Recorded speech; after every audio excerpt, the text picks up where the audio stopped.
At isang pinagpala at magandang gabi sa ating lahat. Welcome to another live broadcast.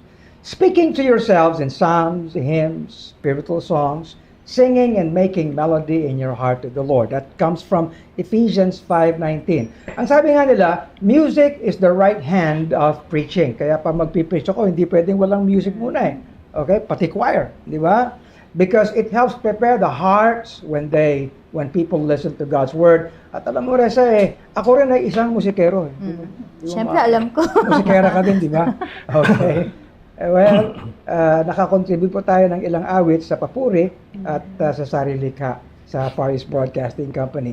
Kaya naman masayang makakasama ko ngayon sa gabing ito at antabayanan niya ang isa sa aking mga batang-batang contemporary.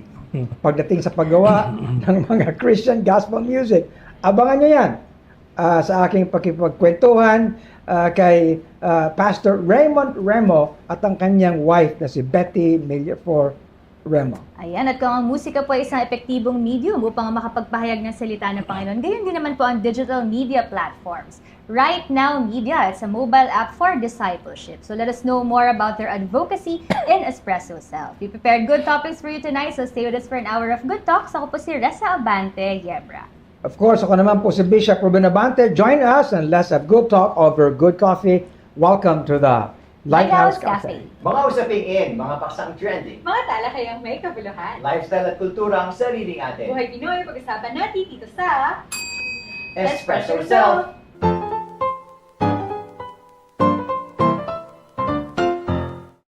Go ye into all the world and preach the gospel. And as we have been mandated to do this, alam mo bang maaari nating ma-utilize ang iba't ibang platforms, ang iba't ibang media upang maipahayag ang salita ng Panginoon ng epektibo.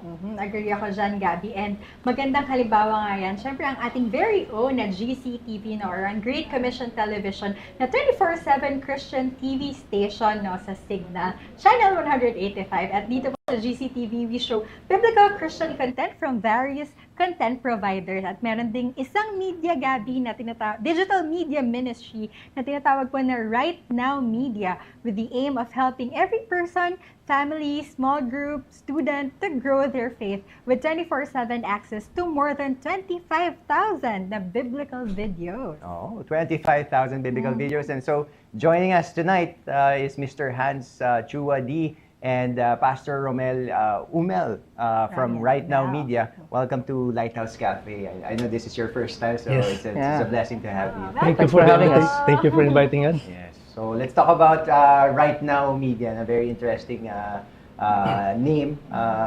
What is it about? Maybe you can give a brief background kung ano po ito. Okay, Right Now Media started in 2009 from called Bluefish TV, and it evolved through 3 generations of family. Wow. And right now, the family that's managing the Right Now Media is the 3rd generation from the founder.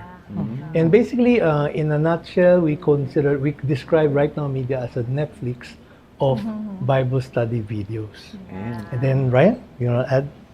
Yeah, so right now, so means ngayon, no?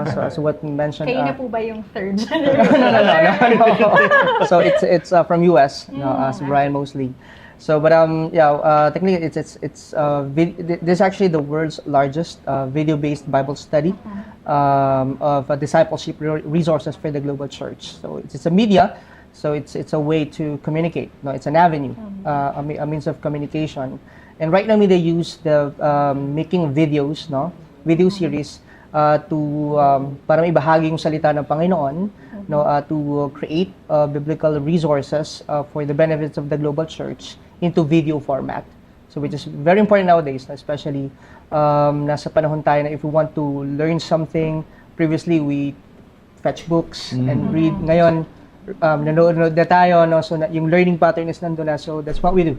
Great videos. And then Right Now Media kasi, they study the market, they study the ministry market, and they found out that the 2 things that is very difficult to administer right now is discipleship program and leadership. And since the church is always they do the trainings always on a Sunday. That's why yung pamagat ng Right Now Media is discipleship beyond Sundays. Wow. So meaning to say na ang Right Now Media, naging effective siya after Sunday.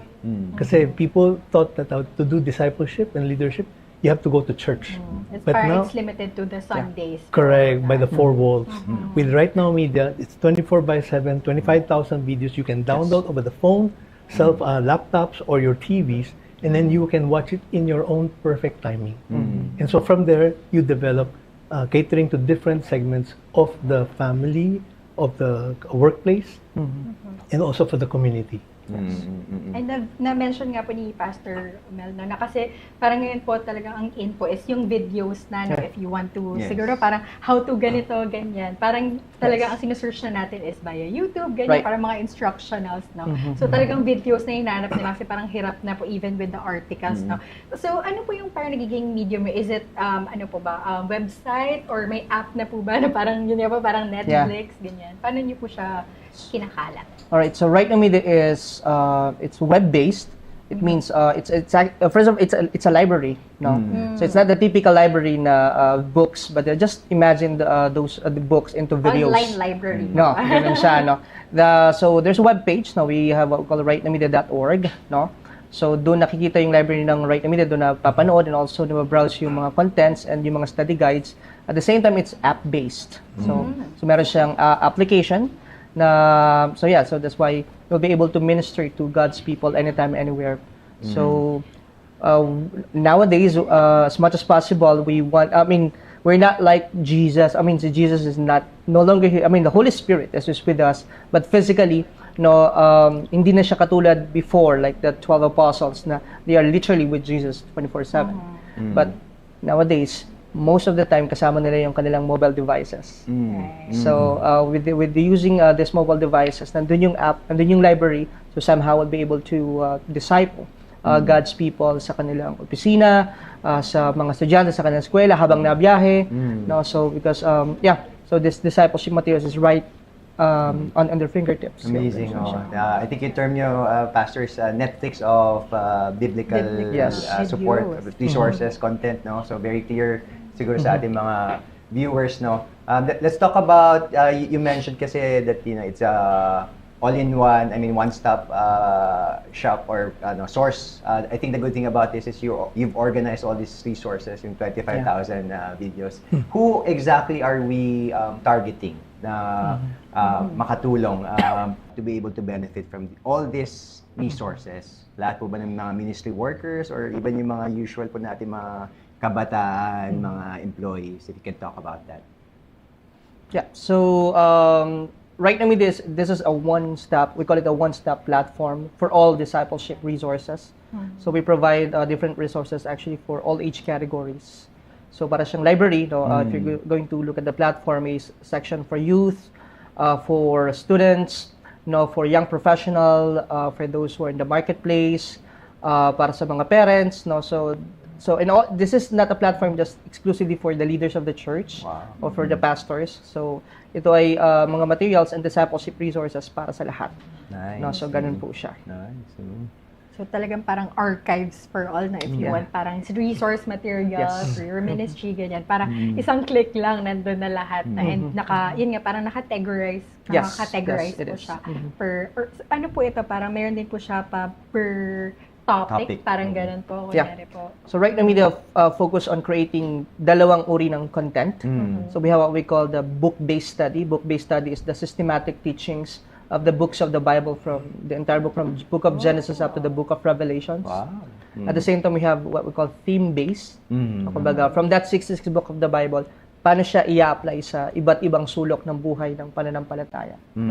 So at doon kami bumabase, and it's well-rounded, and even mga hard to discuss topics inside the church. It's being discussed in Right Now Media. So we have enough resources, and also we invite strategic leaders, mga key international speakers, biblical, solid, sound teachers to discuss those topics. Na ito yung gifting sa binigay sa kanila ng Panginoon.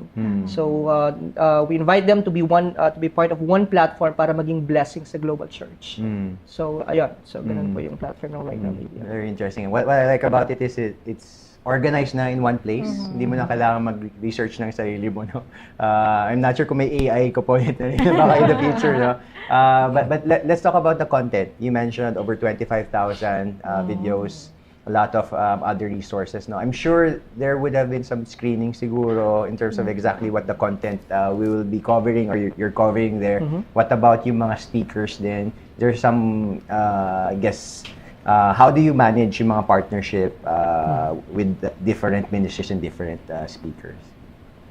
So yeah, when it comes sa pagpili ng speakers, so we also stand on a specific statement of faith, no, to make sure na yung biblical teachings we adhere, no, dun sa biblical standards to make sure that this is in line sa kung ano yung paniniwala ng Christianity, no. So this is kumbaga filtered yung mga content and also yung mga speakers to make sure that this will be a blessing because we understand yung pananagutan ay hindi lamang sa mga tao but of course sa Panginoon, ano. So that's one. Now production wise, it's created at the same time. We have production team also since the videos of Right Now Media is this is full production, no. Hindi siya low quality. This is full HD crisp 4K, Hindi no? pang vlogger na. Yeah, so that's why we have specific team to do that, no, who handle content production. So then from there we ask them to create scripts. Then merong readings, no, kasi ang Right Now Media has a specific, no, length ng teachings because we understand yung learning attention span, no, ng viewers. So we also consider that. So there are leaders, no, na nag-handle, no, and also they're also doing the post-production edits. And yung theme ay nakaakma doon sa overall productions. No, so ganun siya. So we want to make sure that from the content, from the teachings, at the same time from the production, everything is good quality, of course, because we're doing it for God's glory Himself. Exactly.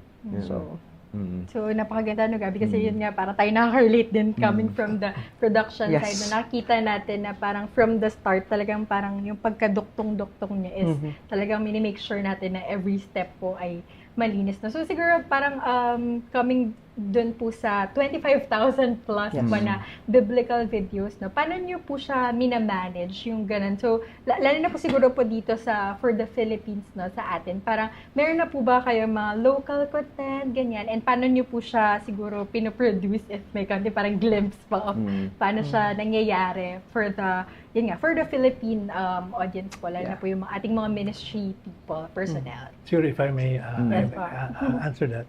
Currently, right now, is that we have a list of Filipino pastors that we would like to put in as a local content. No? And so we started with the pastor that speaks straight English, and then we go into Taglish, and then right now we're going into pure Tagalog. And then later on, we're going to branch out into the different segments of the pastorship in terms of topics that they can share. No? So right now, as of today, we had already 2 local contents. The team from India flew in from India, then did the taping locally with the different segments. And then right now, so once they do the taping, it will take around 3 months to go through the processing before they post it. So it will be available before the end of the year. That's how long it is. It's not just like you take a video and then you just post it the following day. They go through quality check. They want to make sure that everything is according to the criteria of posting part of the 25,000 videos that they posted. So very particular sila in terms of. And then the nice thing about what they do in terms of videotaping the speakers, they don't just do it in the studio. They usually do it through nature background. In ponds, in rivers, in mountains, in grasses. So, extra challenge for them dapat.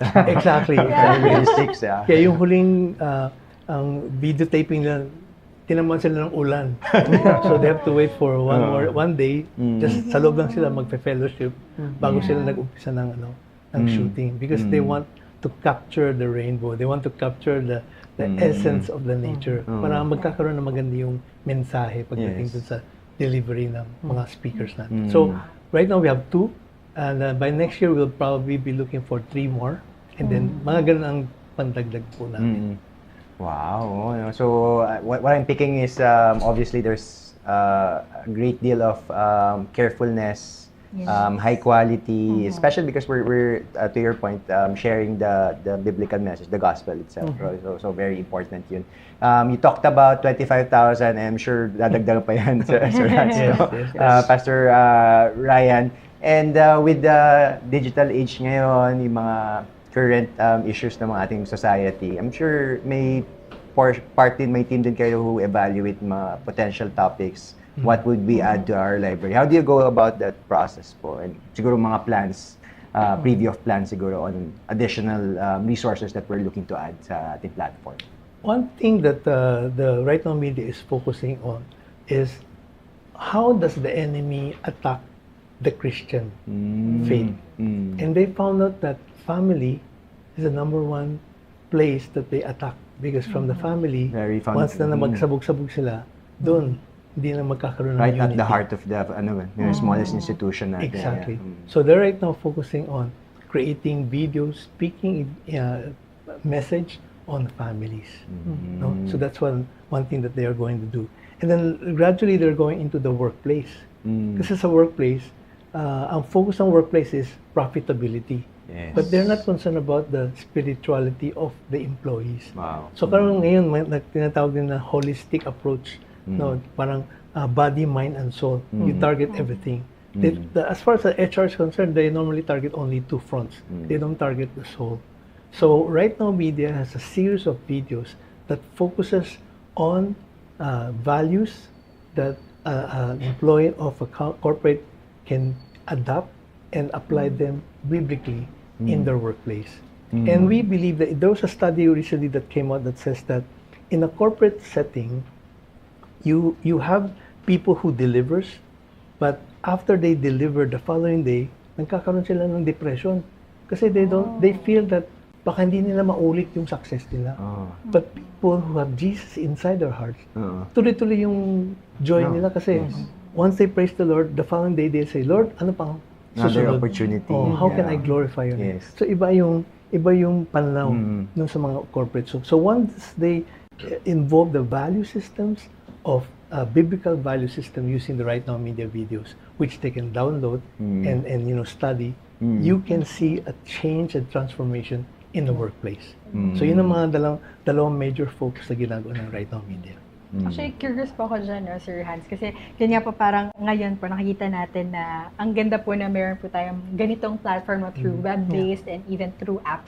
Ang question ko is, paano nyo po siguro siya na i-share sa mga ministry? Paano nyo po tina-target yung mga churches po siguro or even everyone po na ma-access po nila ito. And siguro po, meron po bang na-encounter kayo na parang gusto nilang siguro po magbigay mismo ng content sa inyo? Parang, does it happen na ganun? Parang sila po nagko-contribute, gustong mag-contribute ng content. Kasi you have the production na rin.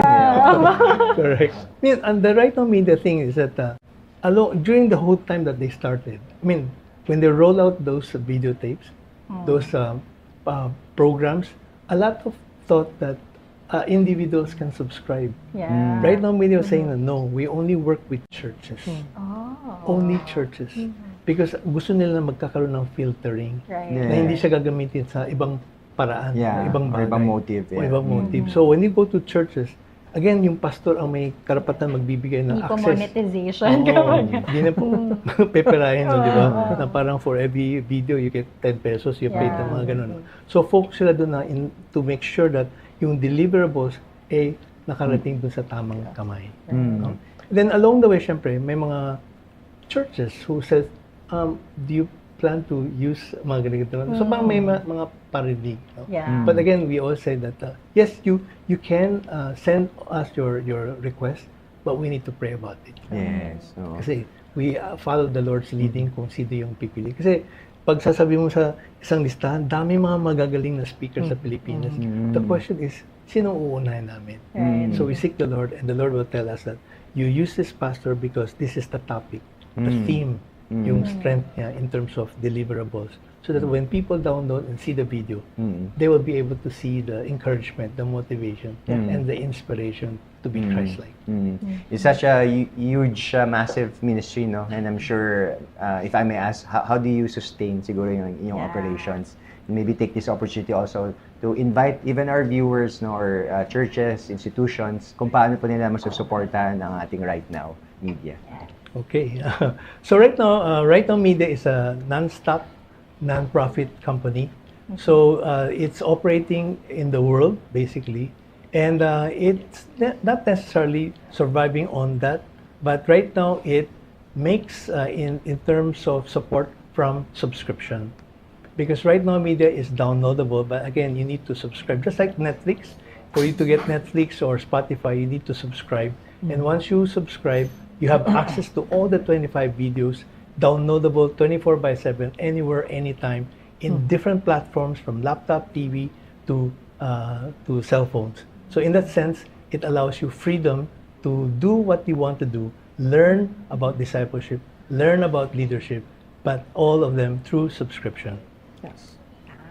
Would you like to add anything, Pastor? Yeah. So we do demo presentations of Right Now Media. So for the pastors who, because as Brother Hans mentioned, so this is we provide subscription not just for the pastors, but it's for the whole church. It's for the whole church. No. So it could be used for three manners. No, for personal, no, with 25,000 videos sa loob ng Right Now Media. So there's enough materials to support ministries and also in personal level. No, at the same time internal inside the church. If the church is looking for a curriculum, if the church is looking for a one-stop platform library, no, not a replacement for any discipleship efforts. We're not here to give new strategy or regarding that, no, but we're here to serve as an ally, alyansa ng mga simbahan. Para wala nang simbahan yung magtatanong do we have materials about this? Yes. No, ngayon ko lang nakatagpuan tong problem na ito. Do we have enough curriculum to discuss about this? So with Right Now Media, andun siya. At the same time, it's external. So pwede siyang magamit not just on the four corners of our church, but also palabas. No? Yes. Dala ng estudyante sa kanilang school. Dala ng empleyado sa kanilang office. And we'll be able to share the gospel, no, sa pamagitan ng digital platform. And how to do that? No, so we are offering a free demo presentation of Right Now Media via Zoom. No, so if you would love also to subscribe for your church, so I'm calling all the pastors, mission organizations to check our website. We have our website, rightnowmedia.org, so you could sign up and just less than 1 minute for a free consultation. And also you could check our Facebook page. So we have Right Now Media Philippines. Na Right Now Media Philippines, you could send us message doon po para makapag-schedule ng free demo presentation sa mga churches. And so one of our team will be talking with you guys para schedule, because we understand yung traffic ng schedule ng mga pastors. So we would love to schedule it based on your available time and day. So yeah. Thank you very much po. Alam po namin na napakahirap, no, to be part of the production. Pero ayan po, napakaganda po talaga na in a world na parang puro fake news, ganyan. Napakaganda na ang pinapahayag po natin ay walang iba kundi ang salita Praise ng God. Panginoon through these biblical platforms. Yes, we always go back to the Word of God.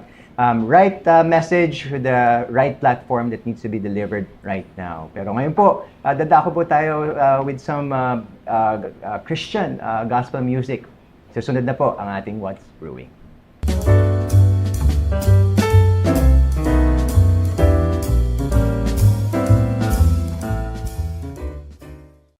Okay. Reza, alam mo, ibang klase itong setup natin ngayon. Pati yung sequence ng Mukhang ating magiging program. audience lang po ako tonight. Pero exciting to, Bago. Bishop. I mean, for everyone joining us sa ating program ngayon, sa ating episode, that, of course, si Dick nandito. No? How are you, Dick? Okay ka Okay naman? po ako, Bishop. Kasi special request ka nitong mga ito. Yeah. Wow. And let me introduce, kasi last Sunday, we had the opportunity here to have as our speaker and our guest singers. Mm. Itong mag-asawang ito. Amen. Believe ako talaga eh. However, na ganyan ang edad nila, okay na sila talaga. Akala ko contemporary niyo, Bishop. Biglang Sorry, ganun eh. yeah. Anyway, tayo naman dito, kwento-kwentuhan lang yan, okay? And so we welcome to Lighthouse Cafe, of course, TV talk show, Pastor Raymond Remo at ang kanyang wife, butihing Mrs. na si Betty. Magandang araw. Magandang araw. gabi sa inyong lahat. Yes. Well, it's so good to have you here. Same At, here. Oo. Paminsan-minsan lang ito, Pastor Raymond. Eh. Nga naman. Palagi kang tumatakas eh. You go back to the We US. had fun. We had Suddenly. It's good to be back after Yes. 7 years. Yes. Oo. You hunting me around. But where are you based now? We're based in Waldorf, Maryland. That's 45 minutes away from Washington, D.C. Okay. And we moved there in 1987. So ilang taon na yan? Oo, mahina kami sa math. 40, no, 30, something. Yes. No. About 40 years na yun. Aha. Kasi si Okay. AZ is 41, that would be 39. Alright. 39. Every time tinatanong yung how long have you been there? Mhm. Since 87. Yeah. Mm. Yeah. And of course, mga lola at lolo na kayo ngayon. Of course. So how Correct. many grandchildren you have, Betty? 13. Wow. 13 out of how many children? Four.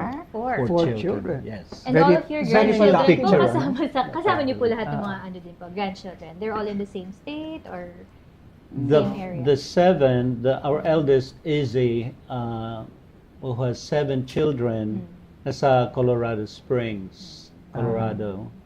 The one is in Virginia, and 2 are in Maryland.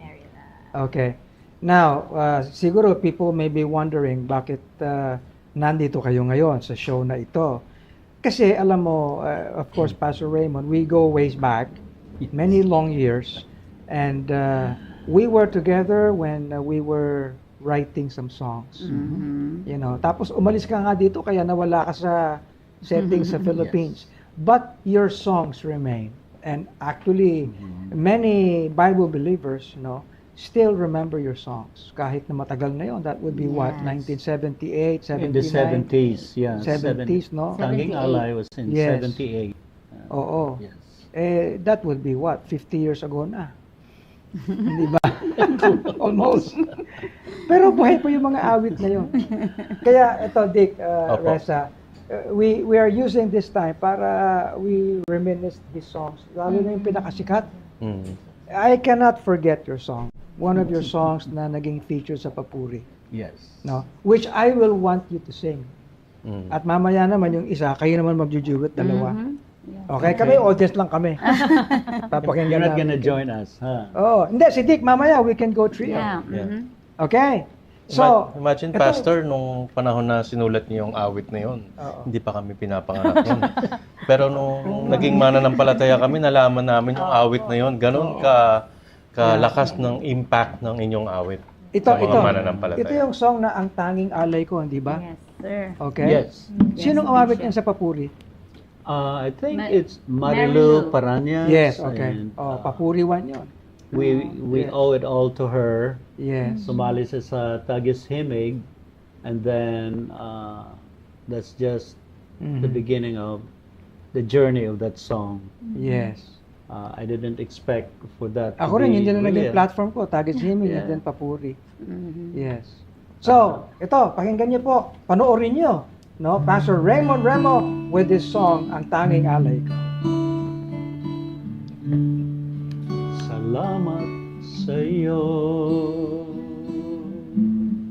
aking Panginoong Jesus.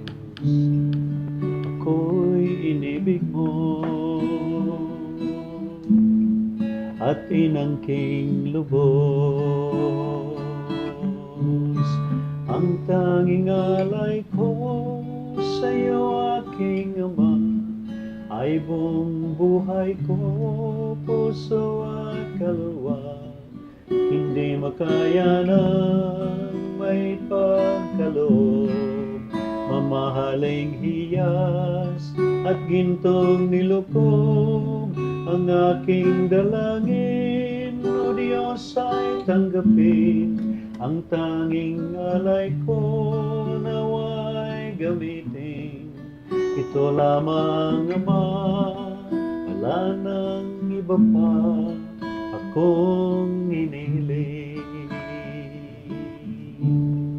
Di ko akalain na iyong binigyan pansin ang taong tulad ko. Di dapat mahalin. Ang tanging alay ko sa'yo, aking Ama, ay buong buhay ko, puso at kalwa. Hindi makaya ng may pagkaloob, mamahaling hiyas at gintong nilukob. Ang aking dalangin, O Diyos, ay tanggapin. Ang tanging alay ko, naway gamitin. Ito lamang, Ama, wala nang iba pa akong hinihiling. Aking hinihintay ang iyong pagbabalik, Jesus, ang makapiling kagalakang lubos. Ang tanging alay ko sa'yo, aking Ama, ay buong buhay ko, puso at kalwa. Hindi makaya ng may pagkaloob, mamahaling hiyas at gintong nilukob. Ang aking dalangin, O Diyos, ay tanggapin. Ang tanging alay ko, naway gamitin. Ito lamang, Ama, wala nang iba pa akong hinihiling. Ito lamang, Ama, wala nang iba pa akong hinihiling.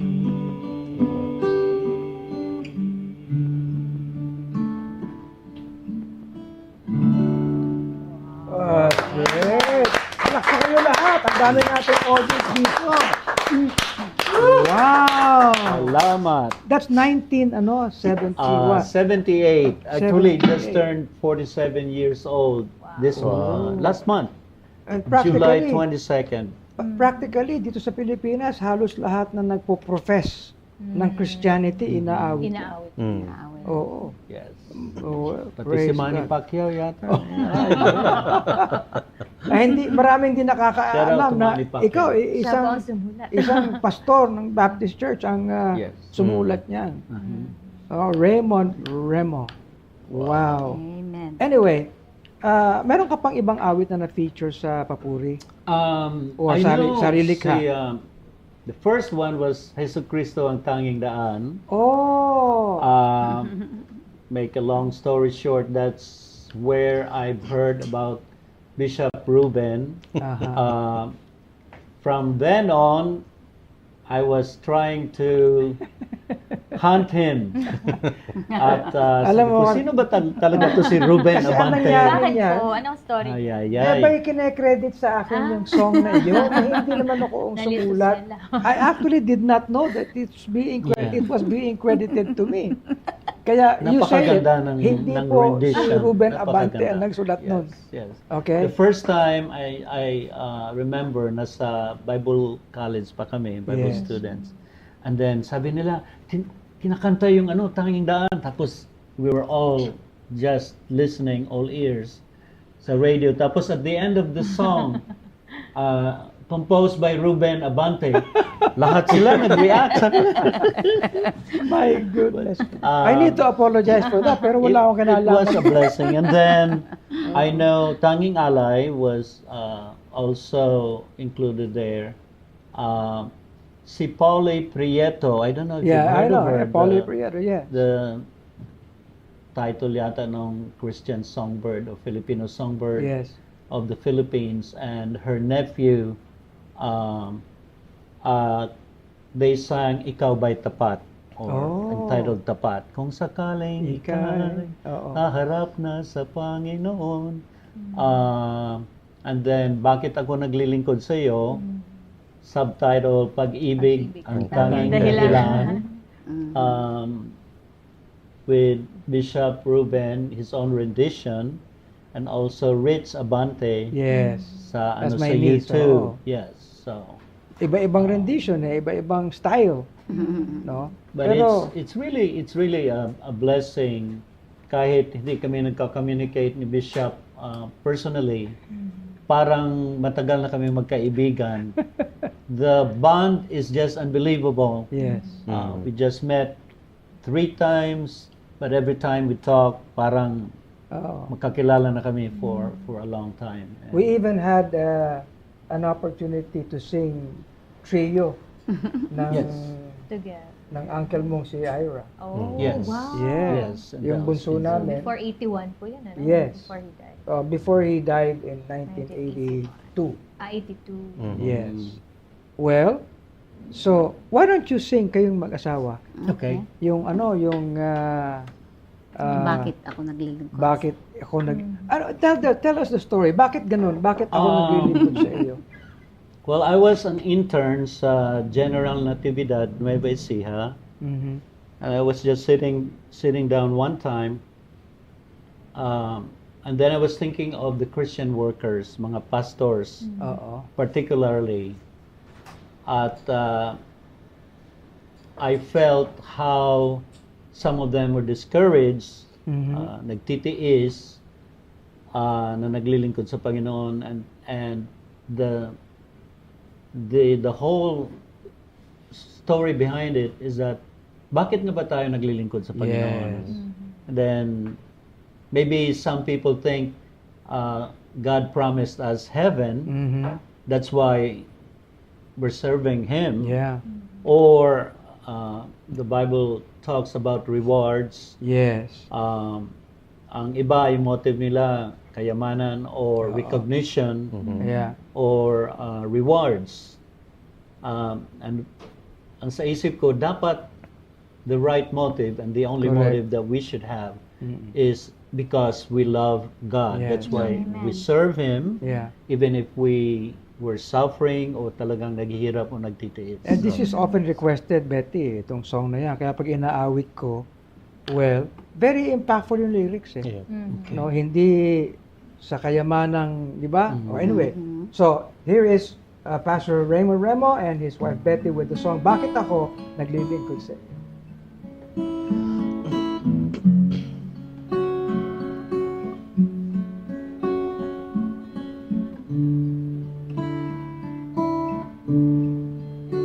Our own rendition.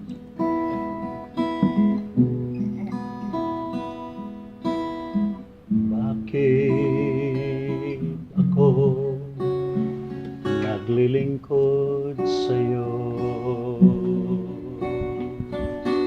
kahit nagtitis ang buhay ko? Bakit handog ko sa panahan mo ang dugo't buhay ko lamang sa'yo? Hindi ang gantimpala ang asahan ko,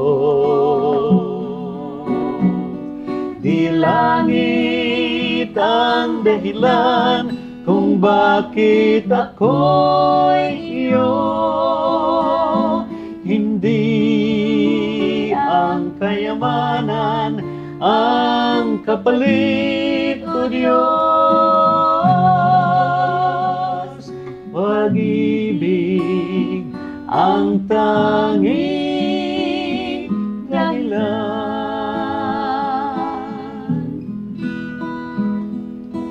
Sabi nila, ako raw ay bulag.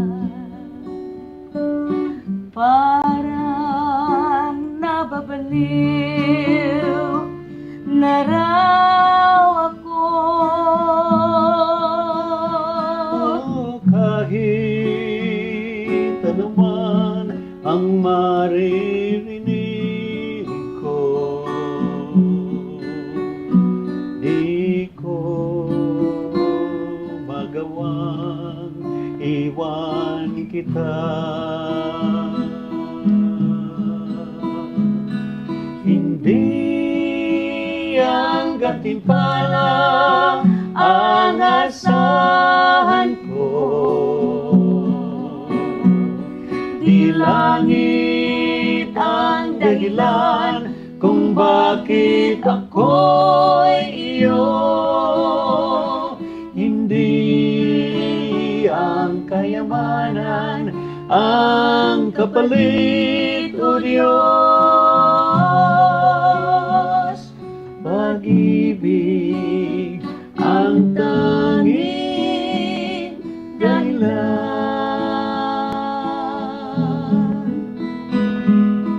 Bakit aking iniwan ang lahat?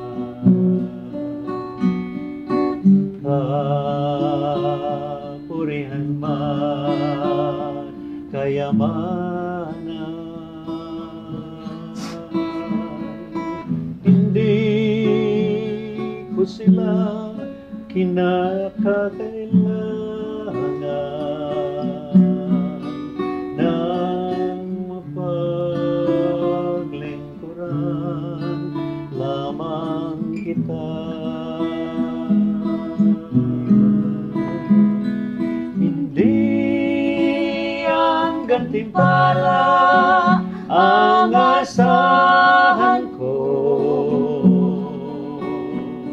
di langit ang dahilan kung bakit ako'y iyo. Hindi ang kayamanan ang kapalit, O Diyos. Pag-ibig ang tanging dahilan.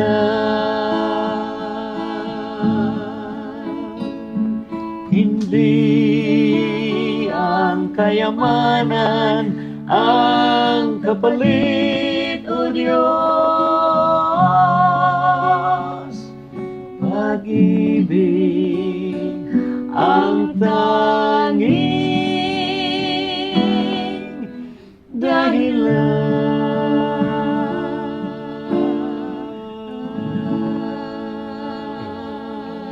Amen.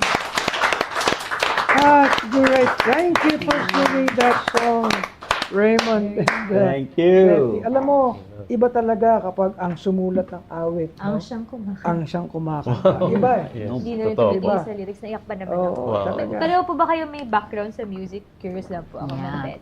Mm. Na-met ko siya. Ay, wow. He was playing the guitar. Oo. Nasa kitchen kami noon, ano? Oh. Tapos alam ko yung kanta, so nakikanta din ako sa kanya. Oh, Oh, yun ang background nila sa music. Opo. At may namin dalawa. So, it's strange that I can write Tagalog songs dahil I was born in Negros, Yes, I know. Occidental. So, Ilonggo Gate. And then, I spent my high school years sa Cebu, Southwestern University. Then sa Bible College sa Quezon City, Project Yes. 6. And then, that's where I met her. Mhm. So, we're both in the choir, choral ensemble. musically inclined, I guess, because I was basically raised in a Baptist background when I was. Then I started singing when I was very young, but it was only in Bible college where we learned how to read notes.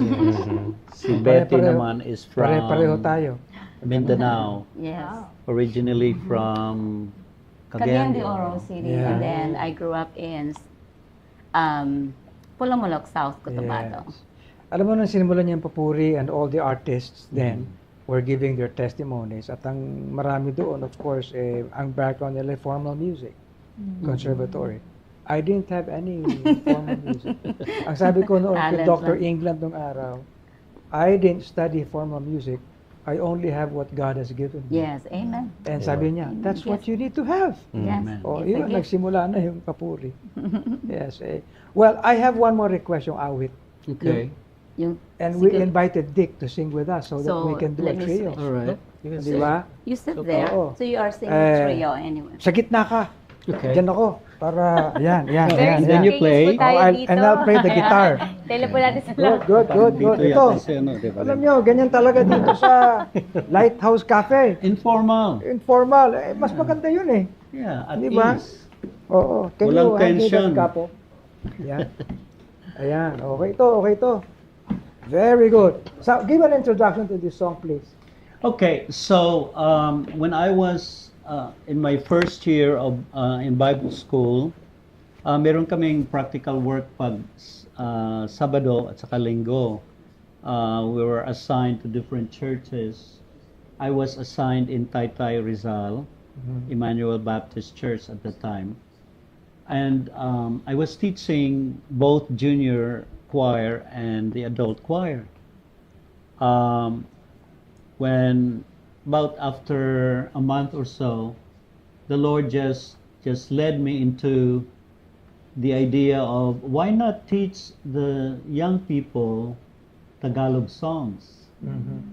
It would be more meaningful to them na naintindihan nila personally yung mga awitin para sa Panginoon. That's when I sat down and wrote Si Jesu Cristo ang tanging daan.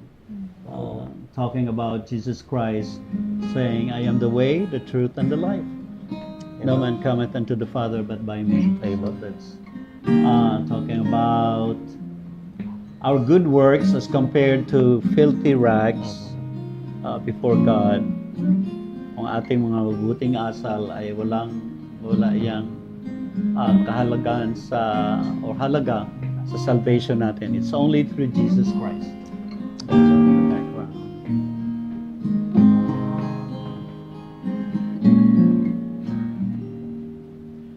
Ang lahat ng katauhan sa sanlibutan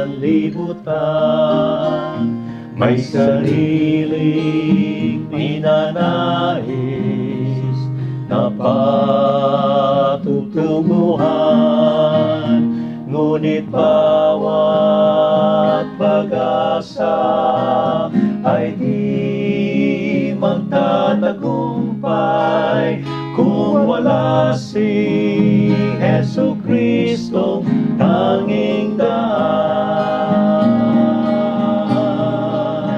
Si Jesu Cristo lamang ang tanging daan. Si Jesus lamang ang tanging kaligtasan.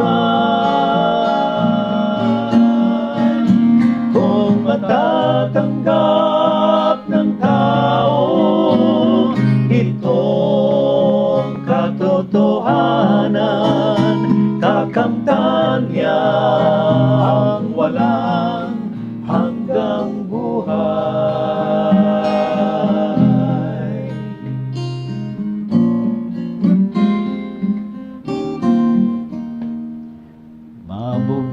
Mabubuting mga asal at mga gawain ay maruruming basahan sa kanyang paningin, pagkat kusang masama na ang sa taong puso, kailangan ay linisin ng dugo. Si Jesu Kristo lamang ang tanging daan. Si Jesus lamang ang tanging kaligtasan.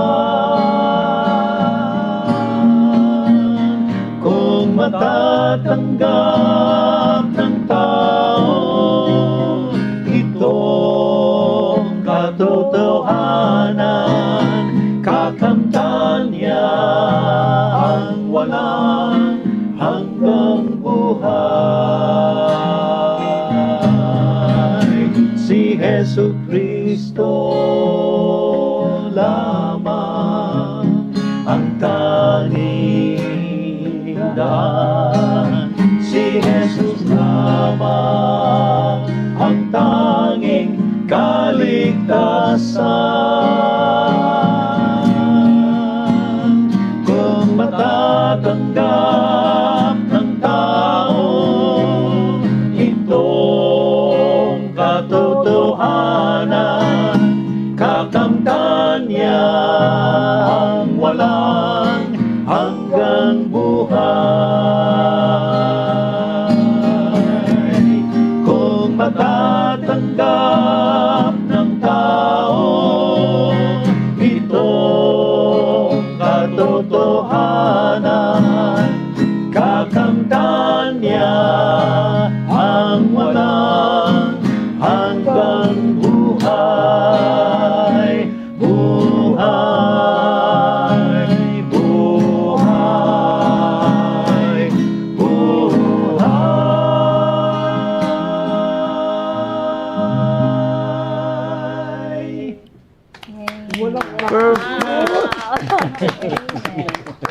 Amen.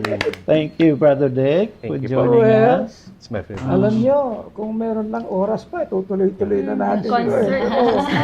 Thank you for having me and my wife. And thank you for Ah. being here. Our last stop before we go back to the U.S. sa Thursday, Lord willing. And it's been a blessing. Ito ang isa sa mga highlights ng aming trip or journey or travel dito sa Philippines Yes. for a month. We did have a chance to visit Zambales, Nueva Ecija, then Jensan, Cagayan de Oro, Bukidnon, Cebu, Iloilo, Negros. May lakas ka pa. I feel tired, but I'm really blessed. Thank you for having us. Amen. Thank you for giving us Oh. time to see your work here at Yes. Bible Baptist Church Lighthouse. And anyway, we've kind of changed the sequence ng ating pinaka-program. We set aside some segments para, we could do this. And this is a treasure. Amen. Okay? At, ayan. Wag po kayong aalis. I'm sure na blessed po at nabusog po lahat sa kwentuhan at kantahan. So, wag po kayong aalis, magbabalik po ang Lighthouse Cafe.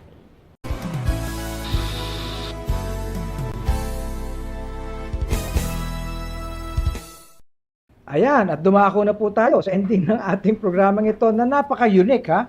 Okay, nagbago tayo ng ilang mga sequence, but thank you for joining us today sa ating pong magandang naging programang ito. Ako, nag-enjoy ako ng husto, eh.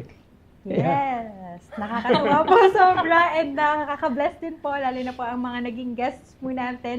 Sa araw na ito, kay Pastor Raymond and kay Miss Betty Remo. Maraming pong salamat, lalo na po sa inyong naging music. And of course, kay Kuya Dick and kay Pastor Ruben na rin na kumanta for us. And then from the Right Now Media, nakasama po natin si Sir Hans and si Pastor Ryan Omel. So maraming salamat po. And para po sa ating mga viewers, balikan niyo pa ang ating episode at i-share niyo na rin po mula sa aming Facebook and YouTube channels. Hanapin niyo lamang po ang Lighthouse BBC, Great Commission TV, or GCTV Asia. And make sure na naka-like po kayo and subscribe. Yes! At para naman sa mga on the go, mayroon po tayong podcast sa Spotify. No? Hanapin ko naman po ang Lighthouse Cafe. And you can listen to our episodes saan man po kayo magtungo. Ayan, at of course, salamat din po and shoutout sa ating faithful na tech and food team. Andiyan po si Sir Edwin Ballesteros, Rina Abante na nasa Italy, pero andito pa rin po siya. Jed Gamboa, Irene Joy Abante, ELC, Jeff Alvarado, Leo Alpas, Japs Dominguez, Kuya Chris Pertes, Ninang Emily Ballesteros, Ate Daisy Ku, Ate Malu Inorino, and si Jabez Gamboa. And also, we would like to thank our ministry partners for Gospel's Catering Services, Hub 105, Haircutters Republic. Visit their branch located at Q Plaza Mall, dyan po sa May Cainta, Rizal. Okay, and so join us again next week, Monday night, 8:30 again, p.m., for another live broadcast of our Lighthouse Cafe, where good talks happen.